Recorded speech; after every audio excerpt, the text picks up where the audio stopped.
Hay pensamientos que no llegan bajo el sol del mediodía, sino en la quietud de la vigilia, en esas horas en que el mundo calla y el alma se atreve a interrogarse.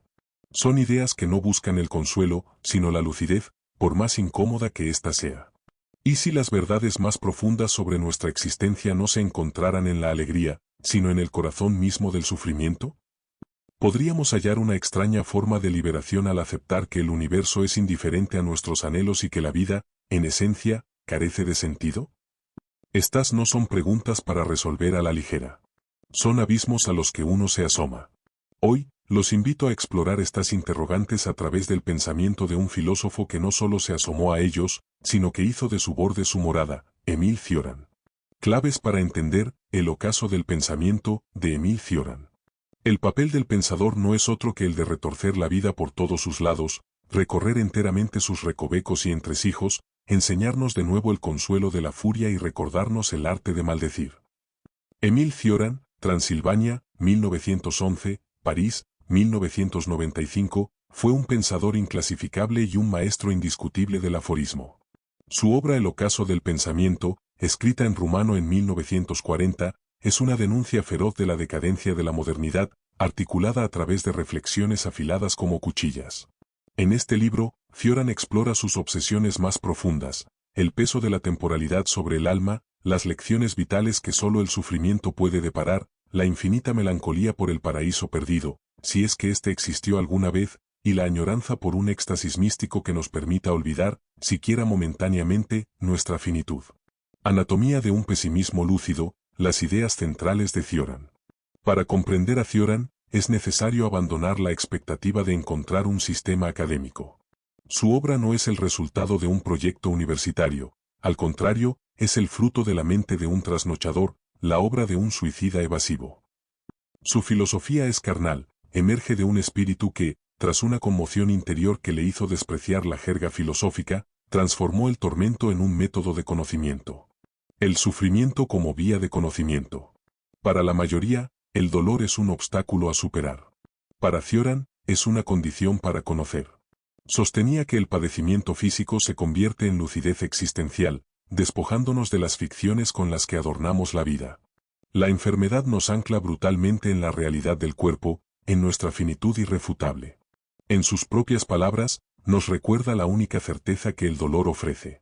Sufrir, única modalidad de adquirir la sensación de existir. El sufrimiento, entonces, no es una anomalía, sino el pulso mismo de una existencia consciente. Es el cincel que desintegra la materia y agrieta el alma, revelando la fragilidad sobre la que se asienta todo lo que somos. El tiempo irreversible y la sombra de la muerte. Si el sufrimiento es la sustancia de la existencia, el tiempo es su verdugo. Cioran lo concibe como una fuerza demoníaca, una fatalidad que nos arrastra hacia la disolución. Su manifestación más dolorosa en la conciencia es el remordimiento, esa sensación de lo irreparable que nos recuerda la tiranía del pasado. La muerte, desde esta perspectiva, no es un evento lejano, un punto final en el horizonte. Es una presencia constante, un advenimiento que atraviesa agónicamente cada instante de la vida. No es solo un final biológico, sino una experiencia existencial que se manifiesta en la fractura de los lazos humanos. Como escribió Cioran, la muerte más profunda, la verdadera muerte, es la muerte causada por la soledad. La melancolía, el hastío y la paradoja existencial. En el universo de Cioran, no todos los sentimientos oscuros son iguales. Distingue la melancolía como un sentimiento elevado, casi aristocrático, que nos conecta con una pérdida fundamental. El hastío, por otro lado, es algo más insidioso. No es un dolor agudo, sino una ausencia de intensidad, un vacío que revela la inanidad fundamental de la existencia. Es el desierto que queda cuando las ilusiones se han evaporado. Para expresar estas contradicciones, Cioran recurre constantemente a la paradoja. No busca la coherencia lógica, sino una resonancia con la naturaleza absurda de la vida. Para él, la paradoja presta a la vida el encanto de un absurdo expresivo. Dios y la conciencia, diálogos en el abismo. La relación de Cioran con Dios es tan contradictoria como su propio pensamiento.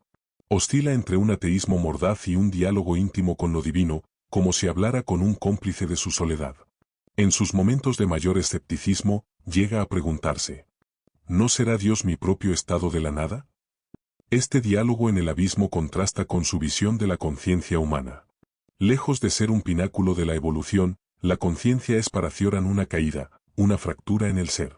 Es la carga de sabernos finitos, separados del resto de la existencia.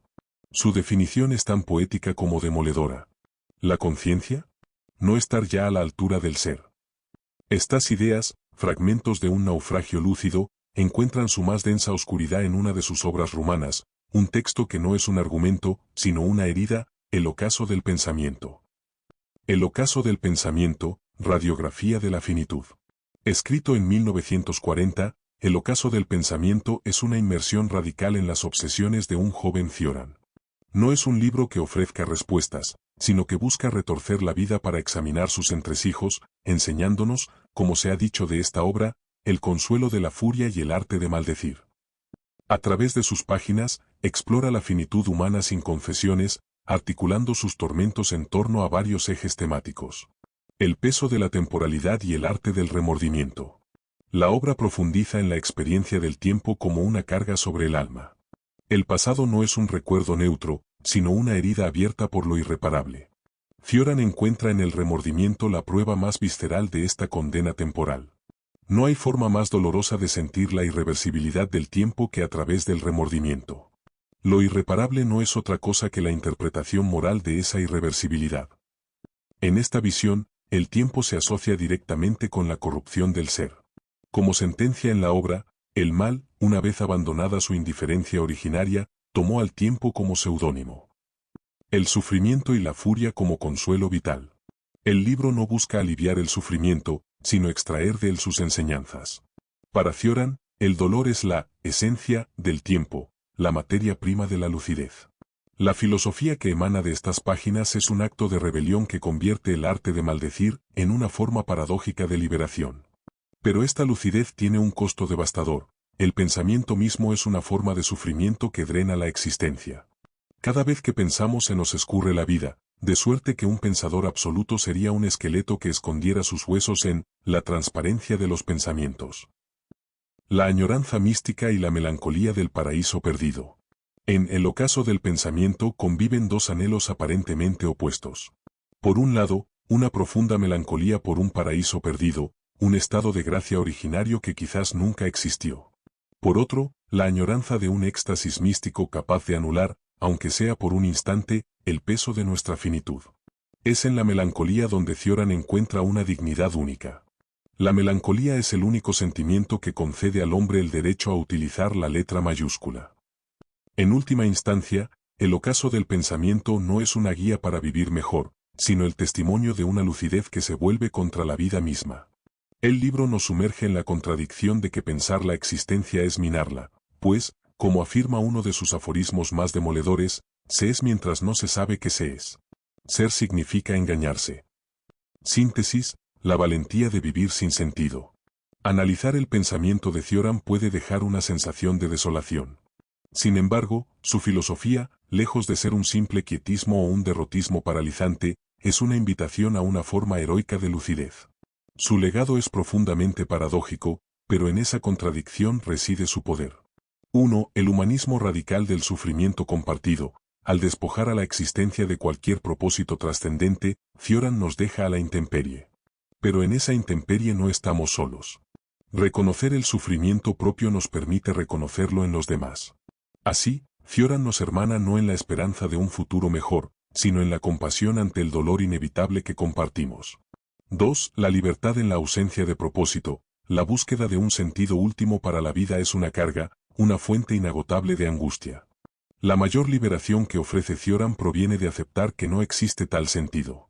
Como afirmó en una entrevista, esta aceptación no es una condena, sino una razón para vivir. 3. La escritura como supervivencia. Para Cioran, escribir no fue una carrera académica ni una vocación literaria en el sentido tradicional. Fue una necesidad vital, un exorcismo. Como confesó sobre su primer libro, fue una especie de liberación, de explosión saludable. De no haberlo escrito, hubiera, sin duda, puesto un término a mis noches. Sus libros son los vestigios de una lucha cuerpo a cuerpo contra sus propios abismos. Armados con esta comprensión, podemos ahora volver a las preguntas con las que iniciamos este viaje. no para buscar respuestas definitivas, sino para ofrecer reflexiones desde la penumbra. Conclusión, respuestas desde la intemperie. Hemos recorrido los paisajes desolados pero extrañamente luminosos del pensamiento de Émile Cioran. Hemos visto cómo el sufrimiento se convierte en conocimiento, el tiempo en una condena y la ausencia de sentido en una extraña forma de libertad. Ahora, volvamos a nuestras preguntas iniciales. ¿Podríamos encontrar la verdad en el corazón del sufrimiento? Para Cioran, la respuesta es un rotundo sí. La verdad no es un concepto que se construye, sino lo que queda tras la demolición. Es una verdad precientífica, sentida en la carne. Mucho antes de que existieran la física o la psicología, el dolor ya desintegraba la materia y la angustia el alma. Es en esa desintegración de nuestras certezas donde emerge la verdad desnuda de nuestra condición, la fragilidad sobre la que se asienta toda la existencia. ¿Podríamos hallar liberación al aceptar que la vida carece de sentido? Paradójicamente, sí. Al abandonar la agotadora búsqueda de un propósito cósmico, nos liberamos de la tiranía de la esperanza y de la carga de la trascendencia. La vida, despojada de la obligación de significar algo, puede ser simplemente vivida. Como nos enseña Cioran, se encuentra un suelo firme precisamente cuando se pisa el abismo. La vida se conquista en su radical asunción, aceptando que no hay nada que ganar ni que perder. El pensamiento de Cioran no es un bálsamo, es un tónico amargo. No ofrece consuelo, sino fuerza. Nos recuerda que, incluso en la desolación, hay una forma de dignidad. Quizás su mayor legado sea esta última paradoja: no debemos temer al fracaso, ni a la tristeza, ni al vacío, pues, como él mismo sentenció, es allí donde la vida revela su más extraña fecundidad. Los fracasos de la vida son de una fecundidad impresionante.